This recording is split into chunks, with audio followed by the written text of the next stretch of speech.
What kind of a thing am I? What kind of a thing are you? I think most of us think of ourselves as a combination of a body and a mind. About the body, science can tell us a great deal. About the mind, however, it can tell us almost nothing.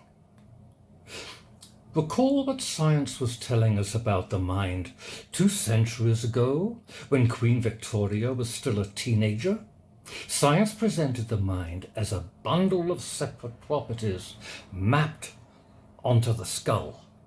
Phrenology.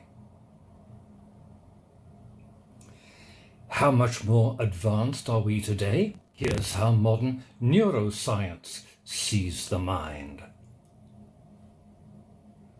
Still mapping separate properties of the mind onto separate parts of the brain.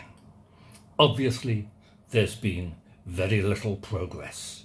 I think we need a different approach, and that's what I'll present here, a new way of thinking about body and mind.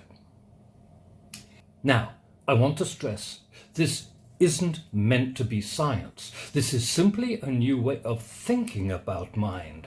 It's what's called a heuristic, a way of thinking about something to help us understand it. The key will be thinking of ourselves as consisting not merely of body and mind, but of 5 entirely different forms of reality. What do I mean by different forms of reality? Let's begin with the genome. It comes as a set of long, thin molecules carrying along it all the instructions needed for building a complete human being. To hold all that information, these molecules have to be enormously long.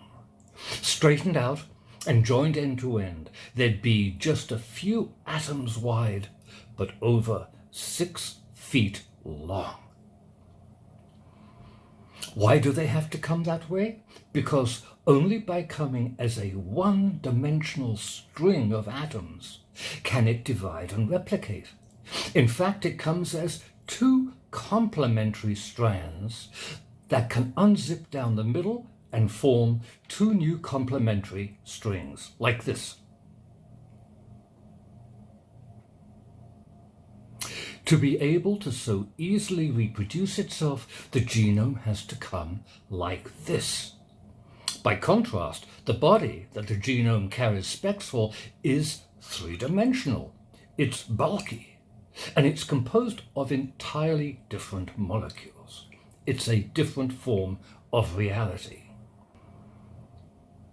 And the mind the genome also carries specs for occupies no space at all, weighs nothing, and isn't even made of chemicals. Yet without it, the purely physical body could not live. Genome, body, and mind, 3 entirely different realities. 2 more remain, meaning and consciousness. Without calling on all 5, I'd be unable to account for what makes us human. I divide my account into stages that roughly follow the evolution of life. Stage 1, the simplest living creatures. A simple way to picture a living creature is to see it as consisting of both body and mind, and not just one mind, but 2, serving not one role alone, but two entirely different roles. Mind, role number 1. The body comes with an immediate instinctive world set, instincts it needs to manage everyday challenges. Imagine that mind draped around the creature like a cape. It moves about with the creature. It helps the creature survive from the moment it's born. I call this body smarts. It consists only of immediate sensations and ways to respond to them. It knows of nothing but the present moment. Take a web-spinning spider. A spider must come into the world already knowing how to tackle its prey, avoid predators, and construct an intricate web. Building that web requires that it comes with an extraordinary understanding of gravity and three-dimensional space. Just imagine an inch-long creature building this. All this is part of the spider's body smarts that we usually call its instincts. Mind role number 2. Mind also takes the form of a hovering presence that persists throughout the creature's life, seeing it through its various life stages. When spiders molt for the last time and become adults, this persistent hovering mind equips them to mate and reproduce. This second role is shown even more dramatically in insects that pass through egg, caterpillar, chrysalis, and butterfly stages. The body alone could not know how to make these complete transformations happen. It's the hovering presence that intervenes to make them happen. So in stage 2, every creature comes with a body and 2 minds. Its immediate body smarts mind and a separate enduring archive of whole life wisdom. Stage 2, mammals. Mammals also come with built-in world sense, their own body smarts. A just-born foal immediately struggles to stand. Soon it can walk, will recognize its mother and begin to suckle. It comes with all this world sense built in. But some mammals also come able to access new wisdom. Take a kitten. It comes with whiskers, eyes, ears, paws, and nose that flood it with sensation. And it comes well provided with body smarts, telling it how to respond. But it also comes curious and playful. So every so often it will find itself in novel situations it has no built-in answer for. What's it going to do then? Mammals also come with a much more capable hovering presence with a much greater stock of wisdom. Up to this point, I've talked of that persistent wisdom, telling creatures when they need to go through major life stages, like a caterpillar becoming a chrysalis. And I pictured that as involving a cable carrying instructions from the persistent mind down to the creature. But with mammals, traffic starts flowing through that cable in both directions. When a cat encounters something novel that its body smarts can't cope with, it can transmit its sensations up the cable to the hovering wisdom archive. There, those sensations ring throughout this archive of wisdom, rousing resonances here and there, the greater resonance signaling a good match. Signal of a good match triggers in the hovering presence a reward, a small burst of satisfaction, triggering it to return that wisdom to the creature's body smarts and to store that match as new wisdom within itself. So through play and exploration, a mammal can add to its hovering archives persistent wisdom as well as an instinctive response for when it meets a similar challenge again. So mammals can grow smarter over their lifetimes. Stage 3, us. With us humans come enough advances in mind to make us unique. Advance 1. Around 2 million years ago, the hominid brain tripled in size. The hovering presence became able to handle abstractions, the opposite of something, the implication of something. If this, then what else? Advance 2, that cable between body smarts and hovering presence, that also evolved. Let's go back a bit. For communication to occur, body smarts and the hovering presence had to evolve a common form of chatter, allowing the body smarts flood of sensations to translate into queries and returning wisdom to be understood by the body smarts as what to do. That form of chatter is the fourth reality, meaning.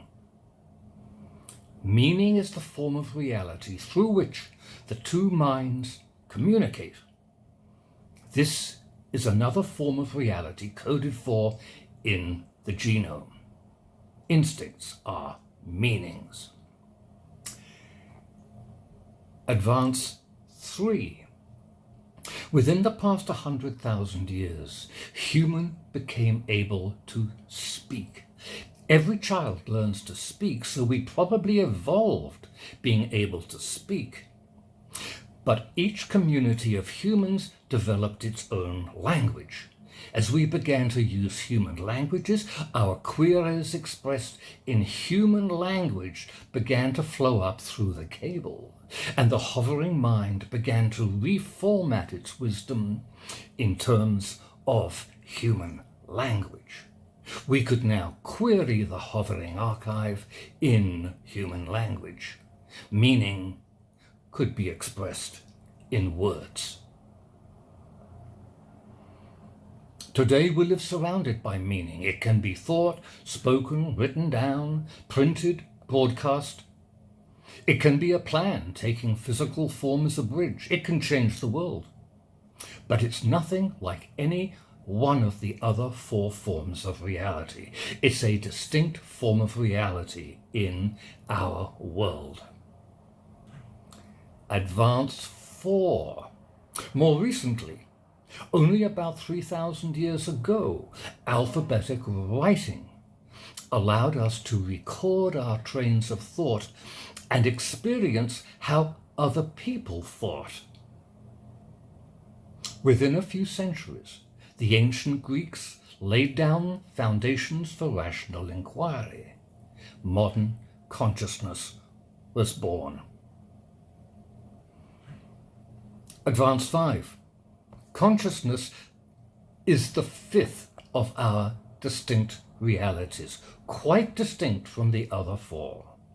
Somehow, it came to act independently within the hovering presence, nosing freely through its archive. When it elicits a powerful resonance among stored meanings, the hovering mind registers a small reward and is triggered to store the new connection as fresh wisdom. Somehow, we can experience this new form of awareness. We even feel able to direct it. Free will. A human being therefore possesses two sources of insight, our immediate body smarts and a vastly enriched hovering archive, letting us solve problems through conscious inquiry or simply pursue abstract thought, rewarded by the resonances it produces.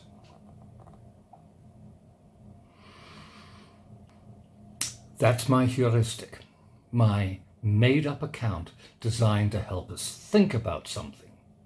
In this case, what we consist of. What can it help us think about? I'll give you some examples of how it helps me. Some people find it helpful to think about how we think in terms of two systems, System 1 and System 2. System 1 thinking corresponds to what I called our body smarts, immediate, almost instinctive. With System 2, we pause and think more carefully. That corresponds to what I'm referring to as us accessing the hovering mind of persistent wisdom. And to be honest, that's what inspired me to come up with the two kinds of mind in the first place. I knew I would need mind to serve both of these two roles.